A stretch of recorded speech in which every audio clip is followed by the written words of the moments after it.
You're here because you feel the walls closing in. Maybe you're engaged and sensing the freedom tax ahead. Maybe you've been married under 5 years and already see your hobbies disappearing. Or maybe you're a father now, and you barely recognize the man in the mirror. Whichever stage you're in. A, about to marry. B, newly married. Or C, raising kids. This message is for you. And here's my promise in the next 7 minutes. You'll walk away with 3 concrete tools. First, a 30-day checklist to reclaim sovereignty over your time. Second, 3 boundary phrases you can use immediately, without starting a war. Third, a shared budget template that guarantees you keep 20% as personal funds no matter what. Not theories, not philosophy. Real scripts, real rules, real leverage. Picture this. You're in Group A, engaged, and your fiancé suggests canceling Friday plans with friends.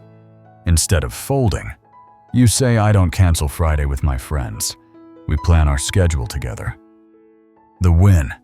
You track 0 canceled hangouts this month. That's sovereignty. Or Group B, newly married.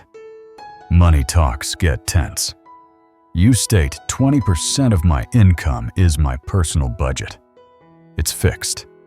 The metric personal. Fund untouched at month's end. That's leverage. And for Group C, already with kids. Summer trip debate drags on. You lay out the rule. We each submit a destination. Score them 50-50. If tied, we draw. The win.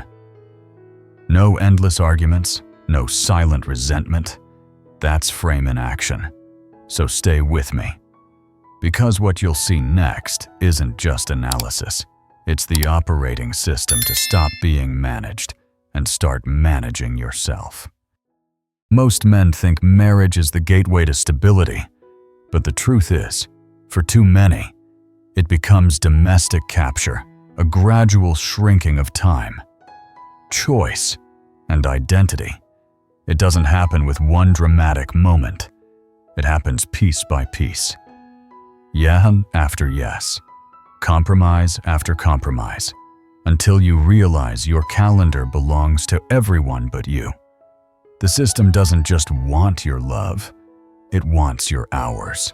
Every hobby you abandon, every friend you ghost, every night you exchange for chores, these are withdrawals from your sovereignty bank. And here's the cruel trick you're told. This is maturity. But maturity without autonomy isn't growth. It's domestication. What nobody tells you is that freedom isn't stolen all at once. It's leased away in small increments of time. That's why the first step to reclaiming yourself is simple but radical: audit your time. I call this the 30-day sovereignty checklist. Here's how it works. For the next month, log every hour you spend outside of sleep and work. Color-code it: blue for personal, red for partner, yellow for family duties. At the end of each week, calculate the percentage of blue. If it's under 20%, you're already captured. The goal is clear: raise your blue time to at least 30% by day 30. But it's not just about counting, it's about protecting. Lock 2 non-negotiable slots each week for your hobbies or friends. Example: Friday night pickup. Basketball, Sunday morning guitar. When asked to cancel, you respond, "This slot is fixed. Let's schedule around it." That's not selfish. It's structural. And the measure is simple. How many blue slots survived untouched this week? Most men think their problem is lack of love. But the truth is, their problem is lack of time for themselves. Without sovereignty over hours, no mission survives. Without mission, no respect endures. So the real question is this: once you reclaim time, how do you defend it without turning every conversation into a war? Stay with me, because in the next part, I'll hand you 3 exact phrases to set boundaries clear, calm, and impossible to argue with. Most men think boundaries are about confrontation, but the truth is, boundaries are about calibration. They're not shouting, not ultimatums. They're quiet guardrails that prevent chaos from becoming your normal. What nobody tells you is that every time you fail to speak, you silently rewrite your role from man to resource. Marriage without boundaries is not love, it's management. You become the firefighter, always on call, never off duty. And over time, this erases not only your freedom, but also her respect. Why? Because respect lives where lines exist. Erase the line, erase the respect. That's why you need language simple, repeatable, unshakable. I call it the 3 sentences of sovereignty. Use them, and you'll shift from passive compliance to active framing without starting a war. The first is for time I don't cancel Friday with my friends. We plan our schedule together. This isn't defiance, it's declaration. The metric. How many Fridays survived untouched this month? If the number rises, so does your sovereignty. The second is for money. 20% of my income is personal budget. It's fixed, not up for debate, not emotional, just structural. The metric, did your 20% survive at month's end? If yes, you're no longer funding captivity. The third is for decisions. This year's vacation is 50-50. We each propose, we score, and if tied, we draw. No endless negotiations, no silent resentment. The metric did the process work without you folding if yes. The boundary held. Most men think boundaries destroy harmony, but the truth is, boundaries create it. Without rules, resentment festers.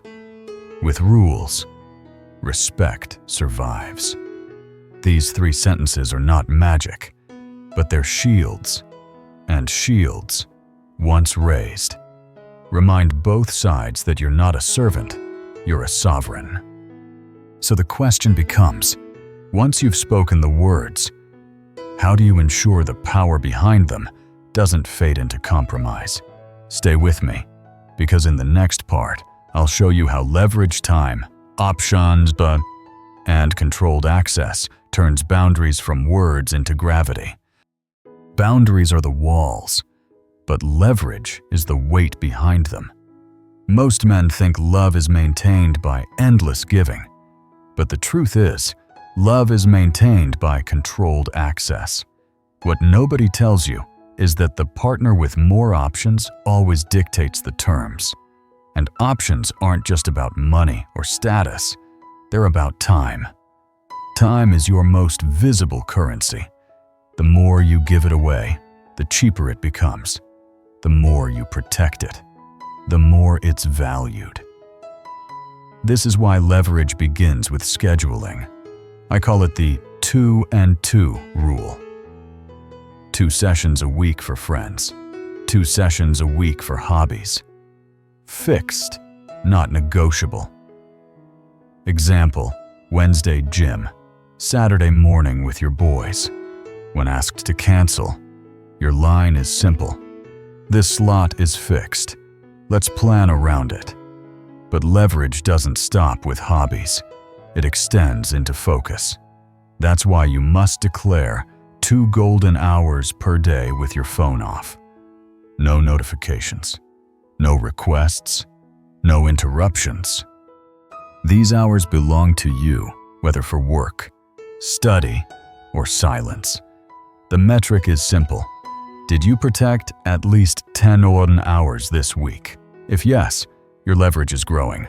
Most men think availability proves loyalty, but the truth is, constant availability proves desperation, and desperation erodes attraction.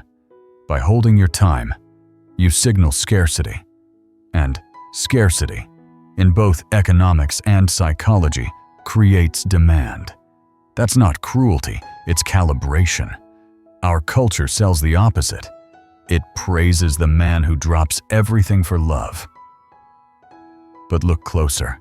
That man becomes predictable. Predictability becomes routine. And routine becomes invisible. The irony. The man who never cancels his own mission loses both respect and desire. So here's the paradox when you hold time for yourself. You actually create more pull, not less. Protecting your hours doesn't shrink connection, it intensifies it. That's leverage in action. But time is only one part. The real power comes when your life has a frame, a mission that orients everything around it. Stay with me, because in the next part, I'll show you how to build a personal mission statement and weekly structure that turns you from replaceable provider into gravitational force. Leverage protects your hours, but frame is what gives those hours meaning. Most men think attraction is about charm or constant availability.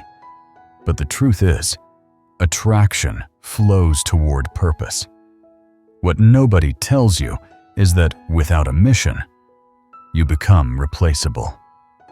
With a mission, you become gravitational. Frame is the structure that prevents your life from being consumed by someone else's agenda. I call it the mission plus calendar method. Step 1. Write a one-sentence mission statement. Keep it clear, not poetic. For example, my mission is to grow my business and stay fit so I can live free by 40. One line, one compass. Every decision bends around it. Step 2. Externalize the mission through your weekly calendar. Print it, hang it, make it visible. Monday evening gym. Wednesday project night. Friday with friends. Sunday morning review. When your partner sees it, she's not just looking at plans, she's looking at your frame. She's looking. And a man with visible structure inspires more respect than a man who just goes with the flow. Most men think flexibility buys harmony. But the truth is, flexibility without frame looks like drift. And drift kills desire faster than conflict. Boundaries hold space. Leverage protects it. But frame tells everyone, including you, why that space matters. Society doesn't want you framed. It wants you pliable, easier to bend, easier to exploit. That's why you're told that compromise is the secret. But compromise without a compass isn't partnership. It's absorption. And once absorbed, you vanish. What nobody tells you is that women test men not to break them, but to measure their gravity. If your calendar shifts with every whim, you're weightless. If your mission anchors you, you pull everything into orbit. That's the paradox. The man who refuses to bend ends up creating the strongest bond. So the question is this: once you have a mission and a frame, how do you avoid falling into the trap of being too nice?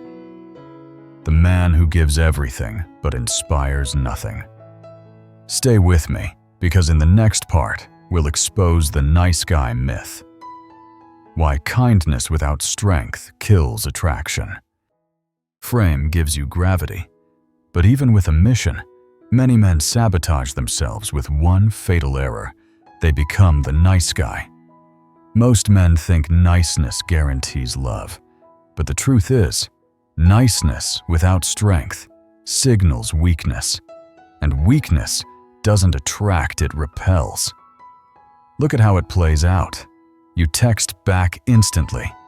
You cancel your plans the moment she hints she needs you. You rearrange your calendar before she even asks. To you, that feels like love. To her, it reads as low status. What nobody tells you is that availability without scarcity is invisible.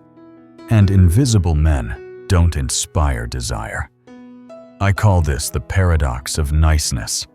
The more you give, the less you're valued. Not because kindness is bad, but because kindness without backbone is hollow. Imagine a vending machine. It gives whenever asked. No resistance. Do you respect the machine, or do you just expect it to work until it breaks? That's how a nice guy is treated. Not partner, but provider. Not man, but mechanism. Here's the shift: being strong doesn't mean being cruel. Being independent doesn't mean being indifferent. Being selective doesn't mean being abusive. The sovereign man is kind because he chooses, not because he fears rejection. That choice makes his kindness valuable. Most men think strength kills softness, but the truth is, strength makes softness meaningful. Society won't admit this. It tells you to be sensitive, to just listen more. But watch closely. Women don't stay with men who orbit endlessly. They stay with men who stand. Why? Because strength anchors desire. And without it, no amount of niceness will save you. The meme writes itself. Nice guys don't finish last, they never get in the race. So the question is this: if niceness is weakness rebranded, what does real strength look like when applied daily in relationships? Stay with me, because in the next part, I'll show you how sovereignty transforms from theory into daily practices that protect respect, desire, and your identity. Strength isn't abstract, it's practical. Sovereignty isn't a feeling you wait for, it's a discipline you train. Most men think freedom is an inner state. But the truth is, freedom survives only if you defend it with structure. What nobody tells you is that your calendar and your habits reveal more about sovereignty than your words ever could. I call this the daily sovereignty protocol. It's not theory, it's measurable. 3 pillars keep you untouchable: time, boundaries, and mission. Time means you log and protect your blue hours. Boundaries mean you use phrases that stop drift before it starts. Mission means you anchor every week to the goal you've declared. Here's the checklist: 2 hobby sessions and 2 friend sessions, locked into the calendar. Did you hit 4 out of 4? If yes, sovereignty stands. 2 golden hours per day with your phone off. Did you hit 14 this week? If yes, focus is intact.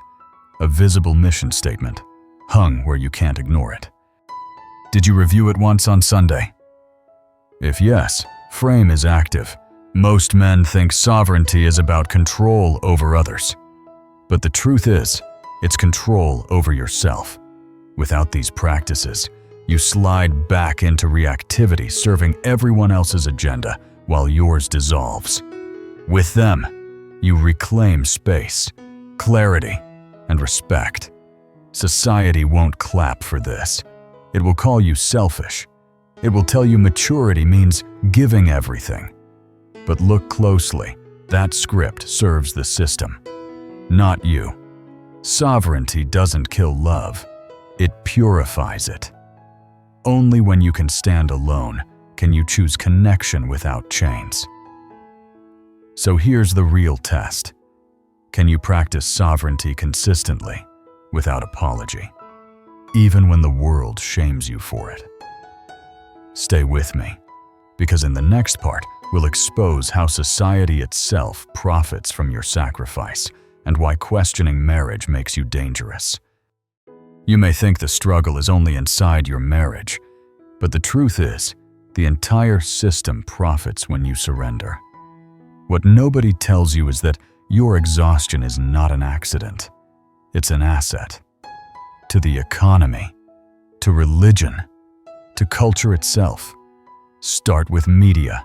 Every sitcom, every commercial plays the same script: the clueless husband, the wise wife, the family man who sacrifices his own desires to keep the household running. You laugh. But repetition shapes belief. Not comedy, but conditioning. And the more you consume, the more you internalize the role: lovable fool, reliable worker, silent provider. Then comes religion. Sermons praise the man who gives without question. Love as Christ loved the church. Translation: bleed yourself dry and call it holy. Not faith, but guilt armor. The less you keep for yourself, the more moral you appear. But look deeper. What society celebrates isn't your virtue, it's your disappearance. Even peers become enforcers. Married men can't admit the truth they've already surrendered. To acknowledge it would be to confront their own defeat. So instead, they double down, patting you on the back, telling you this is just marriage, not advice, but recruitment. They want you in the same cage, so they don't feel alone in theirs. Most men think society celebrates family because it values stability. But the truth is, society celebrates family because it extracts maximum output from men. You work harder, spend more, consume more, and even die younger, all while being told you're noble. What nobody tells you is that the system doesn't care about your happiness. It only cares about your compliance. That's why questioning marriage is treated like blasphemy. If you refuse the role, you threaten the economy of sacrifice. And sovereign men can't be managed. The system fears them. So here's the question: if culture, religion, and peers all reinforce your servitude, how do you fight back without being branded selfish or broken? Stay with me, because in the next part, I'll reveal why compliance never buys loyalty and why resistance is the only way to keep respect alive. You've been told to give more, work harder, sacrifice longer, communicate better. Most men think loyalty is earned this way. But the truth is, loyalty is not bought with compliance. It is destroyed by it. What nobody tells you is that the more you bend, the less you're valued. This is the compliance trap. At first, she thanks you for your flexibility, but gratitude fades quickly. What remains is expectation. Yesterday's sacrifice becomes today's baseline. And tomorrow, she expects even more. Not appreciation, but entitlement. Each act of compliance doesn't deepen love, it resets the bar higher. Psychology calls this the law of diminishing returns. The more predictable you're giving, the less rewarding it feels to receive. Think about it when flowers arrive every Friday. They stop being a gift. They become routine. When you erase your needs every week, your absence of resistance stops being kindness. It becomes invisibility, and invisibility breeds contempt. The irony, the very behaviors you believe prove devotion's canceling plans, overworking, deferring every decision are the ones that corrode attraction. Compliance signals weakness. Weakness triggers rejection. Most men think sacrifice protects the bond, but the truth is, sacrifice without sovereignty dissolves it. Society won't say this out loud. It needs compliant men to keep producing, consuming, and submitting. That's why it glorifies the family man who does everything for them. But look closer. He often becomes a ghost in his own home, the provider who is respected less with every paycheck. The meme says it best. You don't lose her when you stop giving. You lose her when giving is all you have. So the question becomes, if giving endlessly backfires, what actually sustains attraction and respect?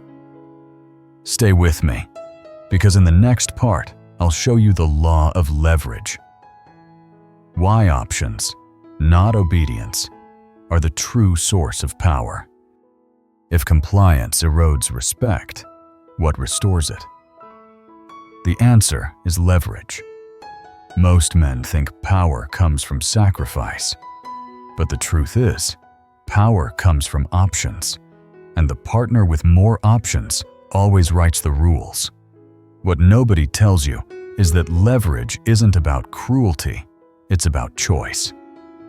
Time is the first form of leverage. When every hour is negotiable, you lose. When certain hours are untouchable, you win. That's why I teach the 2 and 2 rule. 2 fixed sessions a week for friends, 2 for hobbies.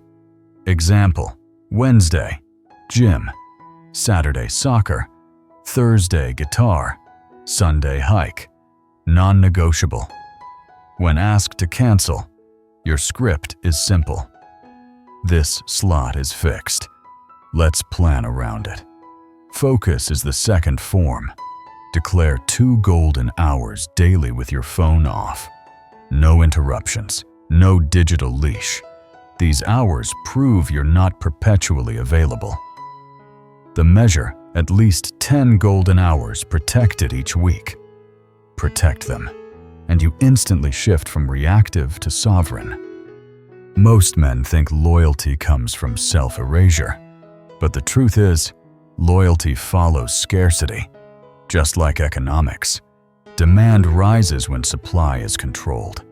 Unlimited availability signals low value. Controlled availability signals importance. Scarcity creates gravity. Society paints the opposite. It glorifies the man who drops everything for love. But look closer. That man becomes predictable.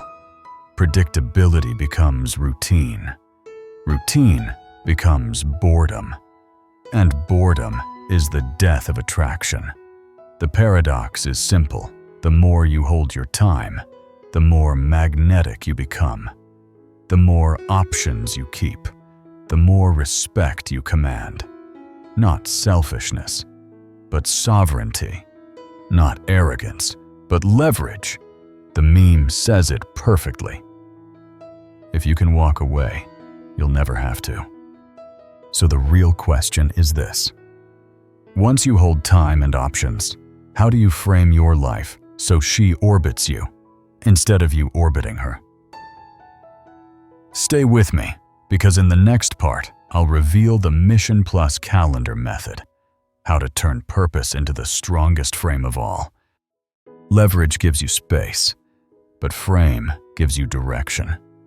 Most men think attraction comes from charm, humor, or constant availability. But the truth is, attraction follows orbit. If you revolve around her, you lose gravity. If she revolves around your mission, respect and desire grow. What nobody tells you is that without a frame, your options collapse into drift. I call this the mission plus calendar method. Step 1. Define your mission in 1 sentence. Clear, practical, measurable. Example. My mission is to build my business and stay strong so I can live free by 40. 1 line, 1 compass. Every yes and every no must align with it. Step 2. Externalize it through your weekly calendar. Print it. Post it. Let it live on the wall, not just in your head. Monday, gym. Wednesday, project. Friday, friends. Sunday, review. When she sees your calendar, she sees your gravity. When you enforce it, she feels your frame. And frame, unlike charm, doesn't fade. Most men think flexibility is maturity, but the truth is, flexibility without a compass looks like weakness. Drift doesn't breed harmony. Drift breeds contempt. Boundaries protect your hours. Leverage protects your options. But frame explains why it all matters. Society hates framed men, because framed men can't be bent. That's why culture romanticizes sacrifice and mocks mission. It wants you orbiting someone else's plan, not leading your own. But look deeper, women test men precisely to see if their mission holds. Fail the test, lose respect. Pass the test, respect compounds. The paradox is brutal, but liberating. The man who won't bend creates the deepest bond. The man who bends endlessly loses both love and himself. The meme says it best: stand firm, or stand invisible. So here's the challenge once your mission and calendar are visible. Will you have the spine to enforce them when pressure comes? Stay with me, because in the next part, we'll expose the nice guy trap one last time. Why weakness in disguise kills attraction faster than open conflict. You've seen the pattern. Marriage without sovereignty isn't partnership, it's capture. Compliance doesn't buy loyalty. Niceness doesn't buy respect. Sacrifice without frame doesn't buy love. Most men think they can give their way to freedom. But the truth is, the more you give without boundaries, the faster you vanish. Now you hold the blueprint. Boundaries are your shields. Leverage is your currency. Frame is your gravity. And sovereignty is the system that keeps you from being erased. What nobody tells you is that respect, desire, and identity survive only when you defend them daily. That's why I promised you 3 tools, and here they are. First, the 30-day sovereignty checklist. Log your hours, raise your blue time above 30%, and protect at least 4 hobby friend slots every week. If you track it, you'll see your freedom return. Second, the 3 sentences of sovereignty. I don't cancel Friday with my friends. We plan our schedule together. 20% of my income is personal budget.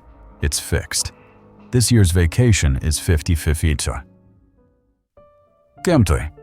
If tied, we draw. Simple. Repeatable. Impossible to twist. Third, the shared budget model. Agree to all shared expenses, but lock 20% of your income as untouchable personal funds. Not theory, not debate. A line item in the budget. When the month ends, check, did the 20% survive? If yes, you're sovereign. Society will shame you for this. It will call you selfish, immature, even afraid.